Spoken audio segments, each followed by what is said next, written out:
আজকে বানিয়ে নিলাম ঘরোয়া উপায়ে তৈরি তেল, যা আমাদের চুল পড়া বন্ধ করে ও নতুন চুল গজাতে সাহায্য করে। এতে লাগবে পেঁয়াজ, আমলকি, জবা ফুলের পাপড়ি, মেথি, কালো জিরে, অ্যালোভেরা ও নারকেল তেল। এতে যদি কারি পাতা ও কেশুত্ত পাতা দেন তাহলে আরও ভালো হয়। এই সমস্ত কিছু একটা পাত্রের মধ্যে ঢেলে তাতে নারকেল তেল দিয়ে মাঝারি আঁচে ফুটিয়ে কিছুক্ষণ পরপর নাড়তে হবে।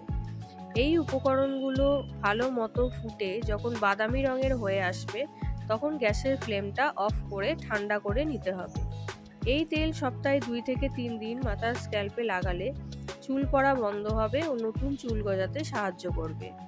আর এই তেলে যদি কেশুত্ত পাতা দেওয়া হয় তাহলে চুল কালো হয় ও চুলের গোড়া মজবুত হয়। আজকের ভিডিওটা এই পর্যন্তই। দেখা হবে নেক্সট ভিডিওতে। ভালো থাকবেন।